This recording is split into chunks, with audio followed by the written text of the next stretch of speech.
Hi hello అందరూ ఎలా ఉన్నారు? ఇప్పుడైతే నేను కొబ్బరి చట్నీ చేయబోతున్నా. కొబ్బరిలో ఆఫ్ తీసేసుకున్నా, నేను కొంచెం క్వాంటిటీ వేస్తున్నా. పీసెస్ కింద చేసేసుకొని దాన్ని బ్రౌన్ పౌడర్ తీయాల్సిన అవసరం లేదు. ఇలా పీసెస్ చేసుకొని కొద్దిగా ఆయిల్లో వేయించుకోవాలి, ఎందుకంటే పచ్చి వాసన వస్తుంది. ఇలా చేసుకుంటే చట్నీ సూపర్గా ఉంటుంది. ఒక 2 స్పూన్లు శనగపప్పు వేయించేసుకోవాలి అదే నూనెలో. నేను ఎంత ఆయిల్ ఎందుకు పోసానంటే అన్నిటికీ యూజ్ అవుతుంది, అన్నీ అందులోనే వేసి వేయించడం. ఒక 2 స్పూన్లు ధనియాలు వేసుకోవాలి, కొంచెం జీలకర్ర, ఇప్పుడు ఎండుమిర్చి కూడా వేసుకోవాలి.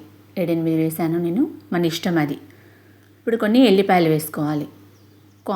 కారం ఎంత తింటే అంత క్వాంటిటీ తోటి మనం తయారు చేసుకోవచ్చు దీన్ని. మాకు ఇంత పడుతుంది కాబట్టి నేను అన్నీ వేసేసుకున్నా. కొద్దిగా చింతపండు,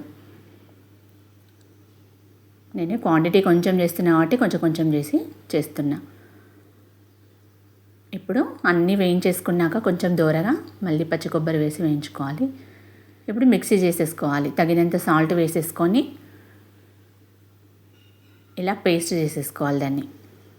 రైస్లో ఇలా సూపర్గా ఉంటుంది. తినని వాళ్ళు, కొబ్బరి చట్నీ అంటే ఇష్టం లేని వాళ్ళు కూడా వేడి వేడి రైస్లో చాలా బాగుంటుంది ఇలా తింటే.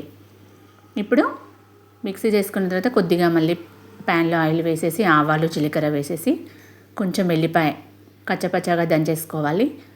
ఒక 2 ఎండుమిర్చి, కరివేపాకు ఇలా వేసి పోపు పెట్టేసుకోవాలి.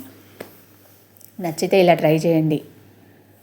లైక్ చేయండి, షేర్ చేయండి, సబ్స్క్రైబ్ చేయండి.